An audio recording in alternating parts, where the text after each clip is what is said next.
Et bonjour, j'espère que vous allez bien. Je suis contente de vous retrouver parce que j'avais envie de partager avec vous ma découverte de cet oracle qui s'appelle The Plant Spirit Oracle de Dana O'Driscoll et qui est donc un jeu de 49 cartes qui ont été peintes avec de l'aquarelle par Dana O'Driscoll. Euh, et qui est un jeu qui est destiné à nous connecter profondément avec les esprits des plantes et établir des relations avec elles. C'est un jeu, et c'est pour ça que je l'aime, qui est destiné à nous, à nous apprendre à prendre soin de nous, mais à prendre soin aussi de la terre et de la nature. C'est donc un jeu qui, qui nous invite à avoir une relation sacrée avec la nature comme avec nous-mêmes. Avant de vous présenter plus précisément ce jeu, j'aurais aimé vous dire quelques mots, bien sûr, de cet auteur, Dana O'Driscoll, que j'aime particulièrement et que j'admire particulièrement en raison de cette relation sacrée qu'elle a avec la nature et cette position d'humilité qu'elle a avec elle. Et puis également en raison de son parcours et du rapport qu'elle entretient avec la créativité. Dana O'Driscoll vit aux États-Unis, en pleine Sylvanie. Une grande partie de ses œuvres exprime cette relation qu'elle a, cette relation sacrée qu'elle a avec la nature. Elle l'exprime dans ses peintures, dans son travail de gravure sur bois et d'autres œuvres inspirées d'Awen, parce que Dana O'Driscoll est druide. Elle fait partie de l'ordre des bardes et elle considère elle vit ce travail artistique comme étant un travail bardique. C'est une personne qui est donc également herboriste, qui est cueilleuse d'aliments sauvages. Elle travaille en permaculture, elle enseigne des cours d'herboristerie, elle fait des recherches en permaculture et bien sûr elle vit son quotidien, son travail, sa création dans un rapport de spiritualité avec la nature. Cet oracle, The Plant Spirit Oracle, c'est un oracle qui est largement inspiré du druidisme et également de la permaculture. C'est un oracle qu'on peut utiliser à différents niveaux. On peut l'utiliser tout simplement, entre guillemets, dans la divination, à travers différents tirages, mais on peut également l'utiliser comme un outil qui peut nous permettre d'approfondir le travail interne que l'on peut peut-être avoir envie de faire à travers la méditation, à travers le voyage, à travers les rituels. Il peut nous apprendre à modifier notre rapport à la nature et à prendre soin d'elle. Dana O'Driscoll dit que l'oracle de l'esprit végétal peut servir de passerelle vers un travail physique et un travail métaphysique. Ça, c'est vraiment aussi quelque chose de très chouette, de se dire qu'on peut en faire de ce rapport à la nature quelque chose qui nous anime au quotidien.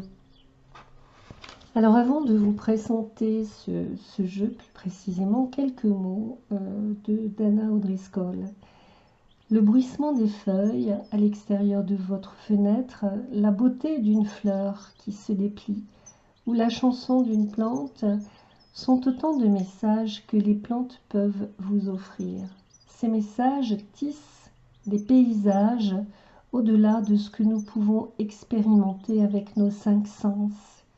Et ces messages nous invitent à la profondeur, dans le mystère, dans les mystères de la Terre et de tous les êtres vivants. Plus nous nous ouvrons à cette compréhension, à honorer, à travailler avec la nature, avec la Terre, plus nous allons être forts et avoir une relation puissante avec une terre vivante sous de nombreuses formes. Elle dit que malheureusement notre culture dans son ensemble s'est détournée de la nature. Les gens ont cessé d'écouter les voix du monde naturel, les histoires et les chansons que les arbres et les plantes ont à raconter, et les leçons que notre paysage doit nous. Aujourd'hui, dans nos sociétés modernes, on met souvent les humains et la nature dans une relation conflictuelle. Donc elle essaie de partager certaines de ces histoires de la Terre avec nous, au travers notamment de cet oracle.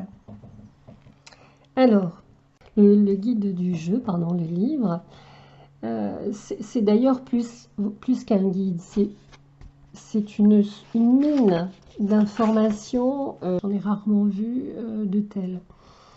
Donc dans le premier chapitre, elle va nous expliquer en quoi les plantes peuvent soigner au niveau du corps, au niveau de l'esprit. Dans le deuxième chapitre, elle nous indique quelle cérémonie d'ouverture et de contact avec ce jeu on peut faire. Elle nous parle aussi de tirage que l'on peut faire à une carte, 3 cartes, 7 cartes. Et ce sont des tirages très détaillés, très intéressants. Dans le chapitre 3, elle nous indique quelle est la structure du jeu et nous donne les significations de chaque carte. Donc je vous expliquerai après comment cela fonctionne. Et dans le chapitre 4, elle nous parle de ce fameux travail intérieur. Donc en parlant de méditation, de voyage, de notre langue maternelle. C'est vraiment très intéressant. Dans le chapitre 5, elle nous dit comment travailler avec les plantes sur le plan de la médecine. Voilà. Alors maintenant sur la structure du jeu. Donc ce jeu est divisé en 7 familles qu'on appelle les guildes, puisque ce jeu est inspiré de la permaculture.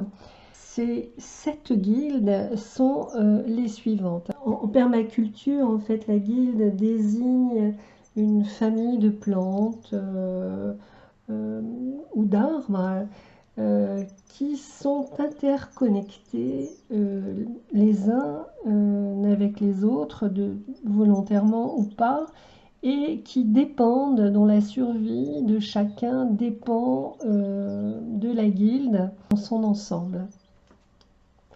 Donc, la première des guildes est celle-ci, c'est la guilde des grands principes de la nature. On va la différencier parce qu'elle a un code couleur. Donc ce code couleur ici, c'est le violet. Donc c'est une guilde qui nous parle des grands principes de la nature, de la connectivité. Voilà, je vous les montrerai dans le détail après. Ensuite, nous avons la guilde de la forêt.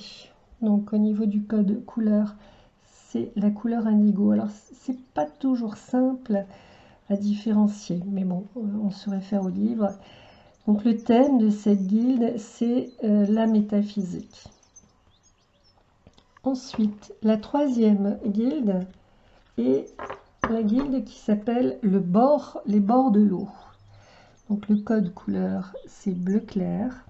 Et c'est une guilde qui nous parle des relations.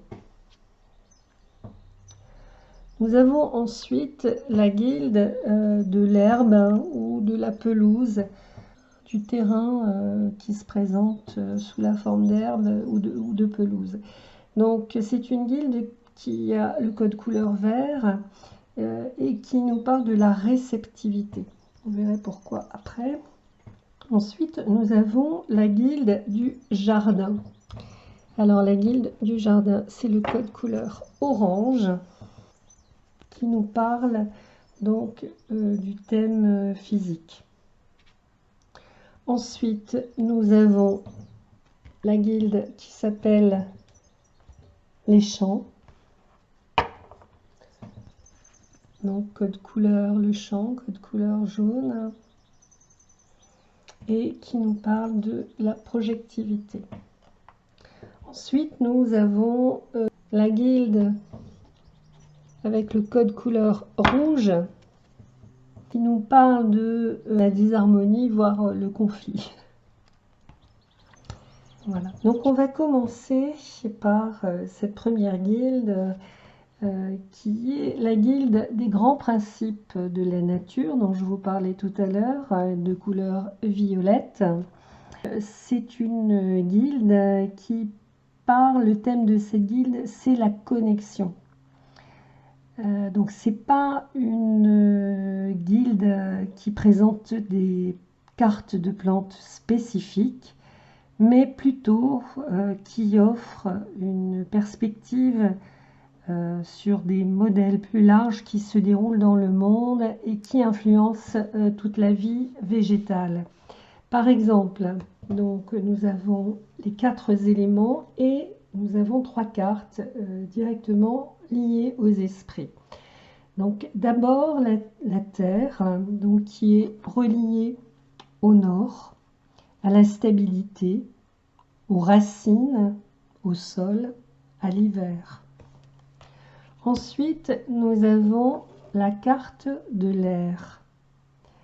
Donc l'air qui est relié à l'est, à la logique, aux feuilles, au carbone, au printemps. Ensuite, nous avons la carte du feu. La carte du feu, c'est la carte reliée au sud, à la passion, aux graines, à la lumière du soleil et à l'été. Ensuite, nous avons la carte de l'eau. La carte de l'eau est reliée à l'ouest, au flux, à la tige, au tronc, à l'eau, à l'automne. Et puis ensuite, nous avons ces 3 cartes dont je vous parlais, la grande toile, la terre de l'intérieur et de l'extérieur et la régénération. La première carte dont je vous parlais, c'est la carte du grand web ou la grande toile qui se concentre, elle est magnifique cette carte, qui se concentre sur le principe de l'interconnectivité de toute vie.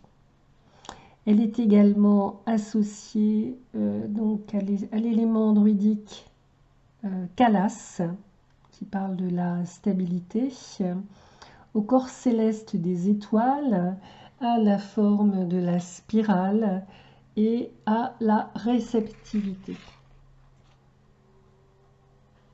Bien sûr, la signification, c'est l'interconnexion. Alors, la deuxième carte qui fait référence aux esprits, c'est la régénération. Donc, la régénération se concentre sur la capacité qu'a heureusement la Terre et la nature à s'adapter, à se régénérer, à évoluer, même en dépit des dommages causés par, en grande partie, les hommes. Donc c'est une carte qui est associée à l'élément druidique Gouillard, qui fait référence à la fluidité et l'écoulement. Donc la signification, c'est donc la régénération. Ensuite, pour cette guilde, la dernière carte, c'est la terre à l'intérieur et à l'extérieur. Enfin, moi, c'est comme ça que je l'ai traduit. C'est une carte qui se concentre sur la notion de connexion entre l'esprit et la matière. Dana O'Driscoll nous dit que s'il fallait l'associer à un dicton qui est comme ci-dessus, pardon, donc ci-dessous, là ce serait comme à l'intérieur, donc à l'extérieur. Et oui. Donc c'est une carte qui se connecte avec tout ce qui est à l'intérieur, l'équilibre, le cercle, la lune, la force, le flux de toute vie, l'âge. C'est une carte qui est également liée à l'esprit du dessus, donc la projection, et liée à l'élément druidique N-Waifre. Alors, excusez-moi pour la prononciation, c'est pas terrible du tout, mais je suis désolée. Les 6 guildes restantes dans ce jeu sont chacune liées à un groupe de plantes spécifiques. Donc 5 d'entre elles, puisqu'il en reste 6, 5 d'entre elles sont organisées en fonction de l'endroit où elles poussent. Donc dans l'herbe, dans le jardin, dans le champ, dans la forêt, au bord de l'eau. Le dernier groupe, lui, n'est pas lié à un lieu spécifique. Donc c'est cette guilde dont je vous parlais tout à l'heure. C'est plutôt lié donc à une fonction que la plante a dans un système écologique. Ce sont des plantes qui ont un rôle écologique pour aider à protéger des endroits endommagés avec des toxines, des produits chimiques, ou qui réagissent de manière agressive au changement climatique. Tout un programme, n'est-ce pas? La forêt. Donc cette guilde de la forêt est de couleur indigo. Je vous disais que le thème c'était la métaphysique. Tout comme la forêt est un endroit où les humains vont souvent chercher refuge, message, connexion avec la nature et réconfort. La forêt de l'oracle de l'esprit végétal représente globalement les aspects métaphysiques de la vie. Métaphysique fait référence à des choses qui sont en dehors du monde physique, dans des mondes de l'imagination, des plans intérieurs et de l'esprit. Donc dans ces 7 cartes, nous avons, donc la première c'est Black Gouache, magnifique cette carte, mon Dieu, quelle est belle. Qu'on traduit acté à grappe noire, même si ces grappes sont blanches. Donc le sureau, voilà, le sureau elder, l'igname sauvage,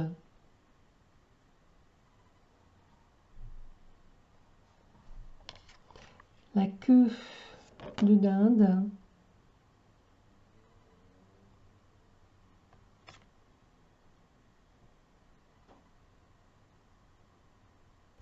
et puis l'oak. Alors je vais vous lire quelques mots de l'oak parce que c'est une carte très importante dans ce jeu. Alors l'oak, c'est le chêne, donc qui fait partie de cette guilde de la forêt. Les mots-clés, c'est la force, la masculinité, la sagesse. Le chêne n'a pas besoin de beaucoup d'introduction car c'est un arbre que beaucoup de gens connaissent et aiment. Donc 600 espèces de chênes dans le monde entier, donc 90 aux États-Unis. Donc ça vous donne aussi des informations sur le type justement d'informations qu'on peut avoir dans ce livre. Donc premièrement, ils produisent des glands, donc une culture vivrière de base pour de nombreux mammifères et pour la société des hommes. Deuxièmement, ils contiennent de l'acide tannique qui aide le chêne à lutter contre les dommages causés par les insectes et qui est utilisé pour aromatiser le vin, les pots. Troisièmement, leurs racines sont aussi profondes que leurs branches sont hautes et leur bois est très dense, ce qui en fait un symbole de force depuis des millénaires. Lorsque vous rencontrez un bosquet de chênes au fond de la forêt, vous pourriez vous rappeler les anciens druides, ces sages dont la connaissance, la sagesse, la force ont guidé les anciens peuples des îles britanniques et de la Gaule. C'est de l'association des anciens druides avec le chêne et la forte nature du chêne que nous tirons les principales significations de l'oracle de l'esprit végétal. C'est pour ça que je voulais vous la lire. Un symbole druidique est représenté sur cette carte, c'est l'Awen, assis entre les cornes de l'homme vert. L'Awen, divination, sur le plan de la divination, le chêne, c'est la force. La première signification du chêne dans cet oracle, c'est la force. Le bois de chêne est extrêmement fort, dense. Les racines du chêne poussent incroyablement profondément, ce qui en fait un arbre qui peut résister aux vents violents, aux glissements de terrain et bien plus encore. Dans la situation actuelle, en termes de divination, si on l'a dans un tirage, ça veut dire la force est justifiée. Cette carte peut suggérer de puiser dans votre propre force intérieure et de reconnaître que vous avez la force de voir la situation à travers. Masculinité. La représentation de l'homme vert sur la carte chêne signale également le pouvoir masculin. C'est l'homme vert dans les bois, l'homme qui est connecté avec lui-même et avec le monde qui l'entoure. Il a la force, la sagesse, la connaissance, le meilleur qu'un homme puisse être. Ça me fait rire ça. Cette carte représente donc une masculinité enracinée qui offre la solidité du jugement, la stabilité et l'honneur. Alors, elle parle aussi de sagesse, cette carte. Les druides du monde antique se rassemblaient dans les bosquets de chênes pour des cérémonies et leurs enseignements. Le chêne a donc longtemps été associé à la sagesse, à l'apprentissage, à la lecture, à l'étude et à l'acquisition de nouvelles connaissances. Tirer cette carte peut indiquer une personne savante, sage, un sage. Cette carte peut également indiquer la nécessité d'apprendre quelque chose de nouveau ou de revenir à une étude. Le chêne signale également la sagesse, qui est l'application de la connaissance et la justesse du jugement. La sagesse comprend la capacité de penser et d'agir en utilisant le bon sens, dont on ne se souvient plus forcément, l'expérience, la connaissance, la perspicacité. La sagesse est également associée à la compassion, à la connaissance de soi, à la bienveillance. Dans ce cas, le chêne peut désigner une personne à qui vous pouvez vous adresser pour obtenir de sages conseils, ou cela peut vous suggérer que vous devez utiliser la sagesse et la connaissance sous ses nombreuses formes dans le domaine en question. Elle nous donne ensuite à chaque fois, dans chacune de ces cartes, une recette. Et là, donc, c'est la recette de la teinture de gland. Donc voilà, c'est une teinture simple mais puissante, donc je ne vais pas vous le lire. Donc vous voyez que les éléments présents sur chaque carte sont d'une richesse. Voilà, et ça, vous le multipliez par 49. Donc, c'est passionnant. Je vais maintenant vous parler de cette troisième guilde, pelouse ou herbe, donc code couleur vert, associé donc à la réceptivité, Donc les plantes à gazon, toutes les plantes qui poussent tranquillement dans les pelouses ou sur les bords des pelouses. Donc la plupart de ces plantes à gazon poussent inaperçues, à moins qu'elles ne soient autorisées à pousser à l'état sauvage. Donc ce qui les unit, c'est leur capacité à s'adapter à un écosystème difficile où les tontes répétées, la pulvérisation de produits chimiques permettent à peu d'autres plantes d'être présentes. Et pourtant, en raison de l'omniprésence des pelouses à travers le monde occidental, elles sont littéralement partout, tout autour de nous, presque tout le temps. Ces plantes doivent s'adapter, accepter leur situation troublante. Donc, tonte hebdomadaire, pulvérisation régulière, contrôle régulier, beaucoup de sols compactés et pauvres. Donc, dans ces plantes, donc, nous avons tout guéri. Donc, burdock la bardane, le mouron des oiseaux, donc le pissenlit, le grand lierre, le plantain, l'aquilée millefeuille. Et en fait, en revoyant ces cartes, je repense au discours d'Anna O'Driscoll sur son travail au niveau de l'aquarelle, où elle dit que de ce travail artistique, comme du reste, et c'est ce que j'aime chez elle, c'est que tout repose sur le travail. Rien, enfin, elle ne croit pas spécialement au don. Pour elle, l'essentiel vient du travail. C'est en travaillant tous les jours sur ce que l'on souhaite que l'on fait des progrès. Elle explique comment elle a évolué dans son travail d'aquarelle.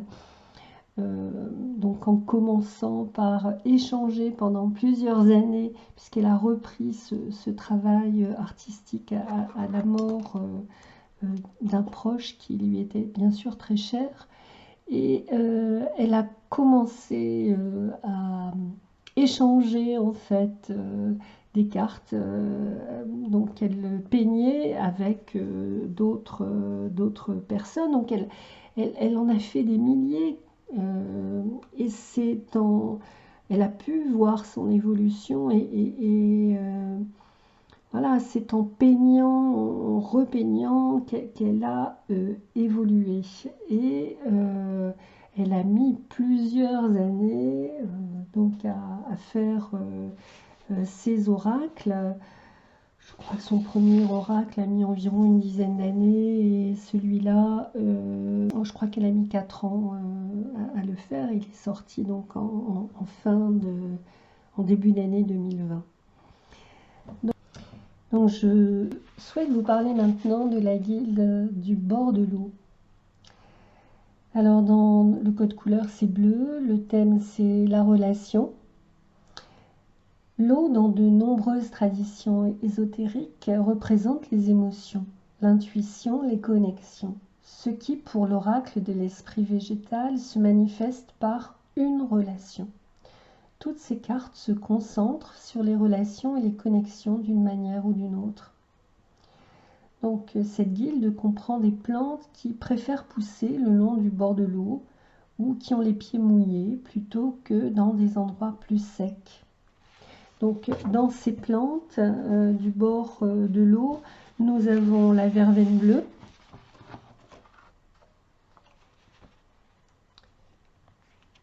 le calamus, la ciguë de l'Est. J'ai évalué, je ne suis pas sûre de de la traduction. Herbe à bijoux. Donc, mugwort, l'armoise, herbe sacrée. J'en ai dans le jardin, ça sent très très bon.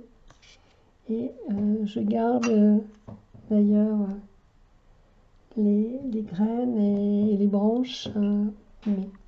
Enfin, pas les fumées. Et puis aussi le reishi. Le champignon, donc reishi. Et puis la mélisse. Maintenant, la guilde du jardin. Code couleur orange. Le thème, l'aspect physique. Pourquoi? Parce que les jardins sont des choses que les humains créent et sont intimement liés à notre propre environnement physique. Les jardins sont prévus, nous choisissons leur taille, généralement, on ne peut pas tous le faire. L'emplacement et ce que nous voulons cultiver en leur sein. Ainsi, le jardin est lié à nos réalités physiques, à nos vies physiques, pour contraster donc avec la forêt qui est liée aux choses métaphysiques et qui est beaucoup moins planifiée et structurée. Donc dans ces cartes du jardin, on trouvera des plantes typiques qu'on peut trouver dans un jardin, la pomme, la baie de laurier. Le cannabis, je vous le déconseille. Pourtant, bon, il y a des vertus, des vertus médicinales en dehors du THC, c'est ça, qui sont mais vraiment très importantes. Mais bon. La consoude,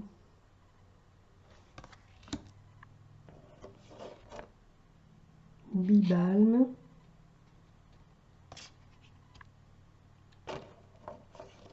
Donc ça c'est agripaume, je crois.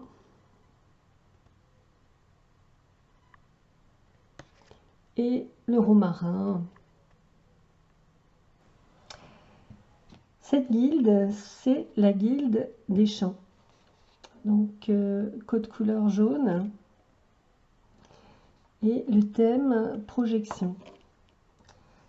Les plantes des champs sont celles que vous pourriez trouver à l'état sauvage dans les champs abandonnés, les prairies, les autres zones ouvertes.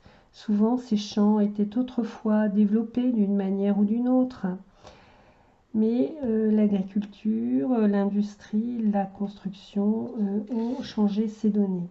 Depuis, ces espaces sont revenus à l'état sauvage.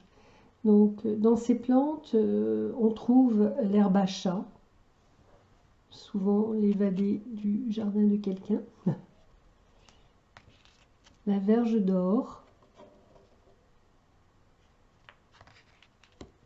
astère,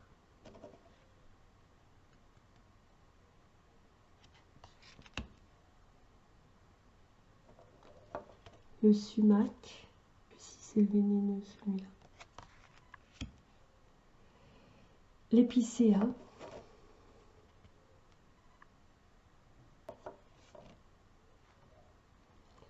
Saint John's Wort. Alors Saint John's Wort, c'est le millepertuis, je crois, et tabaco, fleurs du tabac. C'est très joli les fleurs du tabac. La dernière guilde, c'est la guilde de Planet Warrior.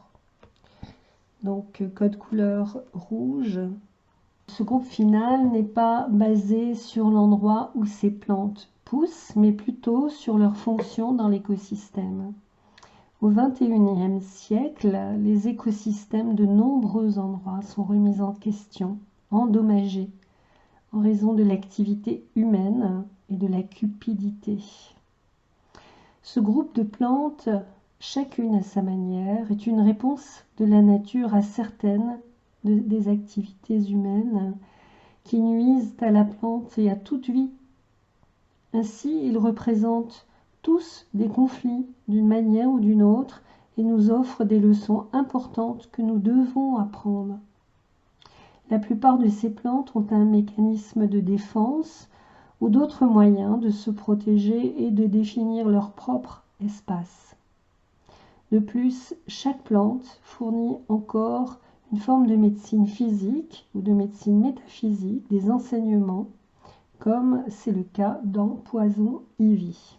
Ça c'est framboise noire, la mûre, le sureau,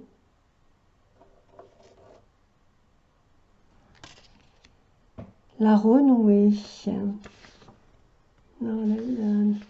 C'est une carte très très intéressante, la carte de la renouée. Donc, qui se situe souvent entre les champs ou les lignes électriques, fréquemment pulvérisées. Qui parle à la fois de la capacité de se défendre, de s'adapter, de la résilience. C'est vraiment très intéressant. Il y a aussi l'églantine, le sumac vénéneux, voilà, et l'ortie.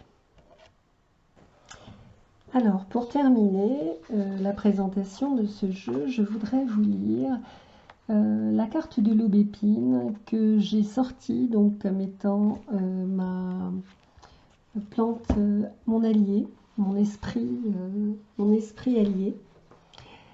Donc la plante, l'aubépine, cette plante fait partie de la guilde de la forêt. Les mots-clés sont protection, guérison, passerelle, moi qui adore les passerelles et les ponts. En regardant les épines d'aubépine, vous pouvez reconnaître un arbre très puissant, protecteur, un arbre qui vous dit de rester à l'écart à cause de ses épines. Mais ces épines ne sont pas les épines de mûre ou de rose multiflora qui accrochent et s'accrochent et ne vous lâchent pas. Les épines d'aubépine protègent l'arbre. Pour en sortir, il vous suffit de vous éloigner. Ceci, en effet, est l'une des principales significations de la divination pour l'arbre d'aubépine. Elle nous offre un espace protégé où nous pouvons guérir. Elle offre une protection de toutes sortes, mais surtout une protection pour un cœur blessé ou un esprit blessé. En divination, protection pour la guérison. L'aubépine, à la fois physiquement et énergétiquement, offre un médicament puissant au cœur. Pour ceux qui ont souffert de tout type de traumatisme, la peur de plus de souffrance et la douleur de cette souffrance nous oblige souvent à fermer notre cœur et à nous détourner de ceux qui voudraient nous offrir de l'amour. L'aubépine aide à établir un espace sûr, protecteur, afin que nous puissions ouvrir à nouveau nos cœurs, lentement, nous permettant de guérir et d'émerger ensemble. Mais toute cette guérison dépend de notre propre approche, naviguer soigneusement dans nos propres épines, en être conscient, travailler avec elles comme une source de force, lumière intérieure. Au cours de notre vie, nous accumulons de nombreuses expériences douloureuses et blessantes. Ces expériences sont une façon de se construire en nous. Pensez à la personne très blasée qui a trop vu et vécu trop de choses. Cette accumulation empêche notre vraie lumière, la lumière de nos âmes, les dons que nous offrons au monde, de briller. L'aubépine suggère que la guérison est nécessaire pour que nos propres lumières intérieures puissent briller dans le monde et que nous puissions partager nos dons avec les autres. Considérez donc si vous permettez à votre lumière intérieure et à vos vrais dons de briller ou s'ils sont masqués ou couverts d'une manière ou d'une autre. Donc la passerelle, l'aubépine sert également d'arbre de passerelle entre les mondes et les lieux. Elle marque des transitions, ce qui est clairement représenté dans la peinture de l'esprit d'aubépine. Dans les anciennes traditions celtiques, comme Elder, elle servait de passerelle entre le monde humain et l'autre monde. Les observations des périodes de floraison et de maturation de l'aubépine nous offrent également un aperçu de son rôle de porte d'entrée dans le monde physique. L'aubépine fleurit en mai, au plus fort du printemps, près de Beltane, un festival de fertilité. L'aubépine fait la même chose pour le cœur physique. Elle fonctionne sur tous les aspects du cœur en renforçant le cœur, en aidant à réguler le cœur, en augmentant l'élasticité des vaisseaux sanguins, en aidant en cas d'insuffisance cardiaque ou en aidant le corps à guérir après une crise cardiaque. Donc, les fleurs d'aubépine contiennent également des niveaux élevés d'antioxydants et peuvent être utilisées comme aliment curatif. Ensuite, elle nous donne une recette d'huile de guérison de cœur d'aubépine. Une dernière page sur la langue maternelle, page 148 de ce magnifique livre du chapitre sur le travail interne. Elle dit « Une façon de cultiver votre communication avec l'esprit végétal est de découvrir quelle est votre langue maternelle, puis de la renforcer en travaillant d'abord avec elle autant que possible. La plupart des gens ont une façon de communiquer ou de ressentir avec le monde des esprits qui semble leur venir naturellement.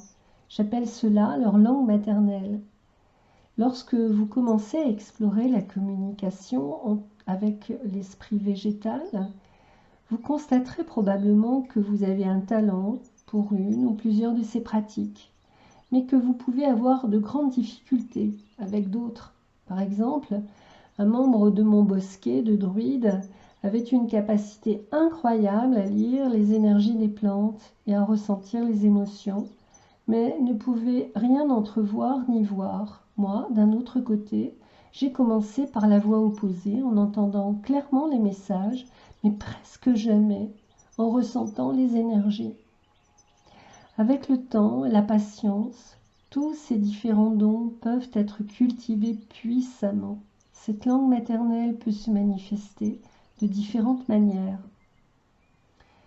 Donc, la clairaudience, la clairvoyance, l'empathie, l'énergétique, être capable de ressentir les flux d'énergie d'une plante ou d'un lieu. Vous pourrez peut-être visualiser ceci ou simplement savoir qu'il est là. Et les signes et présages. Lecture du paysage physique à la recherche de signes et de présages. Brise, nuages, mouvement des oiseaux, balancement des feuilles. Et pour terminer, mes chers amis, j'aimerais vous lire une toute petite phrase de l'oracle d'Umrazaï pour conclure. Esprit de la nature et le souffle du Tout-Puissant, comme une pluie de poésie dans l'univers, vous offre un nouveau regard. Je vous salue. Au revoir.